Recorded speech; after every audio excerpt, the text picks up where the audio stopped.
Bonsoir à toutes et à tous, bienvenue dans cette nouvelle édition de l'information. À la une de l'actualité ce samedi, la loi Finance 2024 au Togo instaure de nouvelles mesures fiscales, une augmentation du taux de TVA à 18% pour tous les secteurs. Notre précision dans un instant. Aussi, le cancer reste une cause majeure de décès chez les enfants à travers le monde, malgré l'amélioration du taux de survie. Le détail dans ce journal. À l'international, en dépit d'une période de turbulence politique, le Sénégal s'engage fermement à maintenir le cap démocratique. Face à des incertitudes concernant les candidats et la date des élections, le pays vise à rétablir la stabilité politique et à assurer un processus électoral libre et équitable. Nous y reviendrons. Puis le Nigeria traverse une crise économique sévère, aggravée par une inflation galopante et une dépréciation du naira. En dépit des mesures prises par le gouvernement pour stabiliser l'économie, le peuple nigérien continue d'endurer des difficultés. On y revient. Voici donc tout pour le menu de ce soir. Restez avec nous.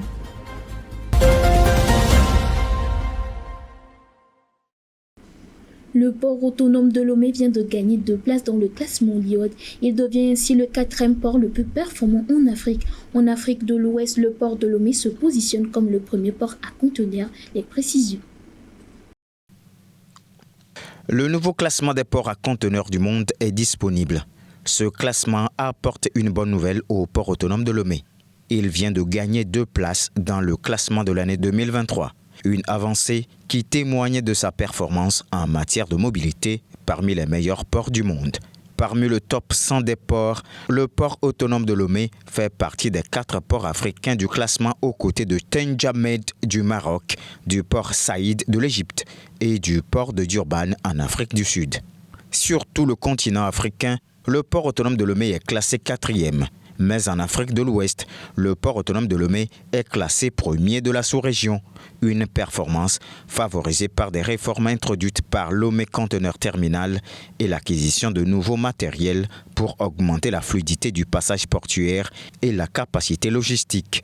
Ces performances du port de Lomé ont séduit d'abord les pays de la sous-région. Le Niger, récemment, a décidé de réquisitionner le port de Lomé pour transporter ses marchandises. Les discussions sont actuellement en cours entre les deux pays. En Afrique de l'Ouest, le port de Lomé est devenu incontournable dans les échanges maritimes. La loi Finance 2024 au Togo met en place de nouvelles mesures fiscales, notamment une augmentation du taux de la TVA à 18% pour tous les secteurs, avec pour objectif de stimuler la croissance économique et améliorer les conditions de vie de la population. Les détails de Félicité Chakla. Au Togo, de nouvelles mesures fiscales inscrites dans la loi de finances exercice 2024 ont vu le jour. Cette loi s'équilibre entre ressources et charges à 2179 milliards de francs CFA. En effet, on note entre autres la cessation du paiement de la taxe sur le véhicule, plus précisément celle destinée à l'utilisation commerciale de marchandises ou de personnes. Il est essentiellement à noter le passage du taux de paiement de la TVA de 10% à un paiement unique de 18% pour tous les secteurs. Parmi les nouvelles dispositions de la loi fiscale, le délai d'avis de mise en recouvrement s'est vu repoussé à 22 jours. Quant aux mesures déjà existantes, certaines conditions ont été maintenues telles que l'importation et la suppression des droits et taxes des matériels agricoles pour les opérateurs du secteur privé agricole. Notons qu'à travers la loi de finances 2024 adoptée par l'Assemblée nationale, l'État togolais vise à atteindre un taux de croissance du PIB réel de 6,6%. Pour concrétiser cet objectif, il met l'accent sur une mobilisation optimale des ressources et la poursuite d'une politique de collecte des impôts visant à améliorer les conditions de vie de la population. Malgré l'amélioration du taux de survie, le cancer reste une cause majeure de décès chez les enfants à travers le monde. Même au Togo, la maladie reste un sujet de préoccupation constante et d'actualité, le constat de Bernard Crinvy. Les cancers de l'enfant sont relativement et fréquemment retrouvés au Togo, malgré l'absence d'un registre des cancers permettant un recueil exhaustif des cas sur l'ensemble du territoire. Défini comme un cancer qui touche une personne de 0 à 15 ans, le cancer infantile correspond au dérèglement d'une cellule qui, en se multipliant, va perturber le fonctionnement normal de l'organisme. Selon les scientifiques, il existe 100 types de cancers différents chez les enfants. Les plus fréquents, souvent enregistrés, sont les leucémies, les lymphomes et les tumeurs du cerveau et de la moelle. Bien que les causes du cancer chez les enfants ne soient pas bien connues, il existe des moyens d'aider ces derniers à réduire leur risque de cancer à l'âge adulte. Ainsi, les parents peuvent promouvoir une bonne santé en évitant de les exposer à la fumée secondaire. Rappelons que chaque année, l'on évalue à 400 000 le nombre d'enfants touchés par la maladie à travers le monde. Mais alors que seuls 3% d'entre eux échappent au diagnostic en Europe et en Amérique du Nord, ce chiffre atteint 57% en Afrique de l'Ouest. Après une légère baisse entre 2020 et 2021, le secteur de la pêche au Togo montre désormais des signes encourageants de renouveau. En 2023, la production halieutique a augmenté, atteignant 24 229 tonnes. Les précisions d'Afzal Gondé et de Félicité Chapla. Le secteur de la pêche au Togo manifeste un renouveau prometteur après avoir subi un léger repli entre 2020 et 2021. En 2023, la production halieutique a enregistré une nouvelle progression atteignant 24 229 tonnes. En effet, les données divulguées par la Direction des pêches et de l'aquaculture révèlent une croissance d'environ 7% des prises par rapport à l'année précédente 2022. Les performances sont donc encourageantes à tous les niveaux pour l'année 2023. Ainsi, la pêche maritime artisanale a généré des captures de 15 799 tonnes à raison de plus de 5,96%, la pêche maritime chalutière de 128 tonnes à raison de plus de 38,37% et la pêche continentale de 6 734 tonnes à raison de plus de 3,57%. Notons que le secteur de la pisciculture a également connu une expansion notable avec 1568 tonnes de prises, soit une augmentation de 36,23% par rapport à 2022. Pour rappel, ce secteur représente 4,5% du PIB.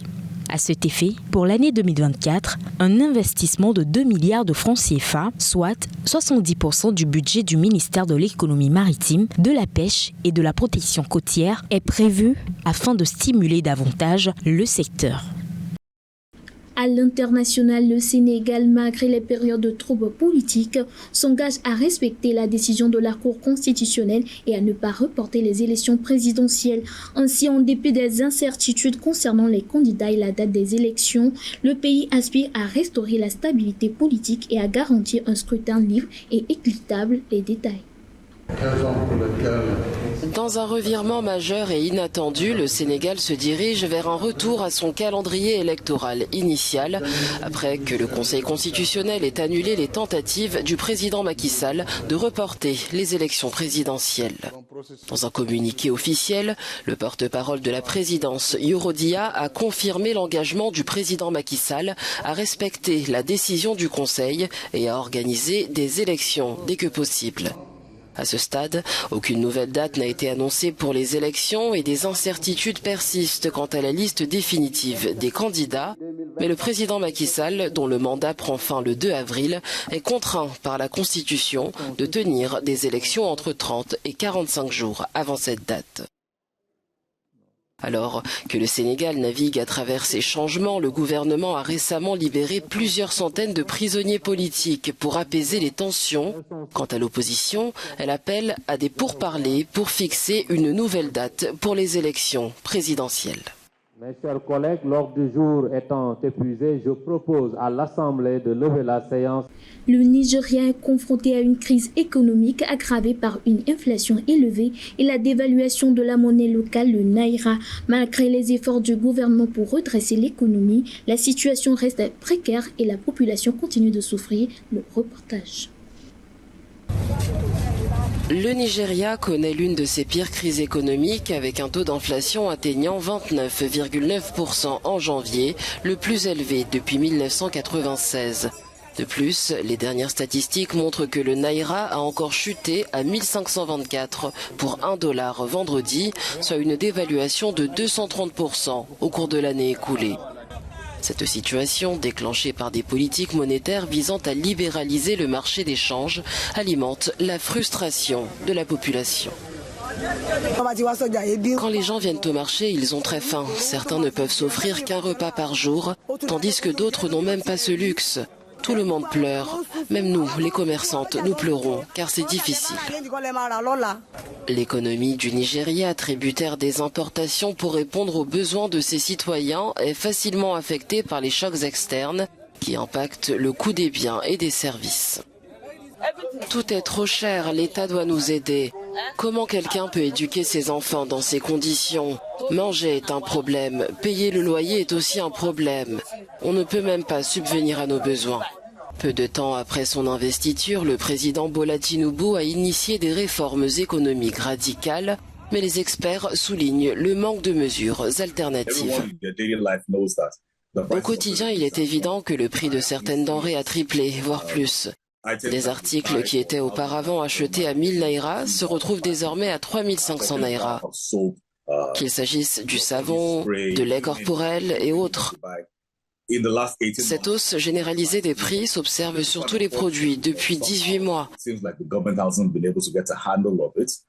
est vraiment regrettable que le gouvernement semble incapable de contenir la situation. Les prix ne cessent d'augmenter. Et nous nous demandons si cette crise va se terminer et quand est-ce qu'elle va se terminer. Dans le but de réguler les prix, le gouvernement projette de mettre en place un conseil des produits de base.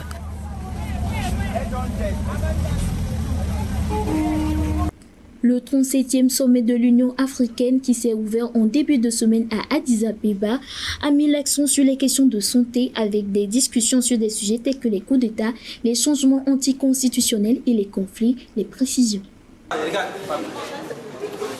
37e sommet de l'Union africaine à Addis Abeba, une trentaine de présidents et de chefs de gouvernement sont présents dans la capitale éthiopienne. Au menu des discussions, coup d'État, changements anticonstitutionnels et conflits. Avec la crise migratoire et le changement climatique, les questions de santé sont également au cœur des débats. Nous sommes bien sûr conscients de certains problèmes financiers à travers le monde, notamment en Afrique. Mais nous pensons que nous devons continuer à donner la priorité au secteur dit social, à la santé et à l'éducation. L'Union africaine a défini une voie et une stratégie très claire pour cela. Et je pense qu'elle est largement partagée par les dirigeants africains. Il y a quelques semaines, une campagne historique contre le paludisme a été lancée au Cameroun. Le pays est désormais le premier au monde à appliquer la vaccination systématique des enfants en dehors des essais cliniques. Nous avons vu qu'il existe encore beaucoup d'injustices en termes de répartition des ressources pour la vaccination dans le monde. Dans 10 ans, les capacités de fabrication seront plus grandes qu'auparavant.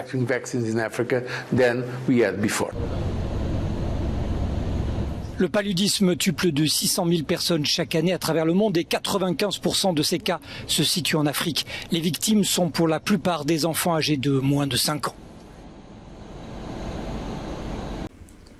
La Cour suprême des Nations Unies a rejeté une demande de l'Afrique du Sud pour des mesures urgentes à Rafah dans la bande de Gaza, tout en insistant sur le fait qu'Israël doit respecter les mesures précédemment imposées pour prévenir le génocide.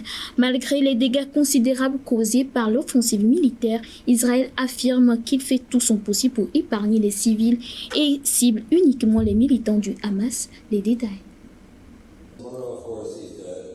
Le ministère israélien des Affaires étrangères accuse l'Afrique du Sud de favoriser les intérêts du Hamas après une requête de Pretoria contre une éventuelle offensive israélienne dans le sud de la bande de Gaza.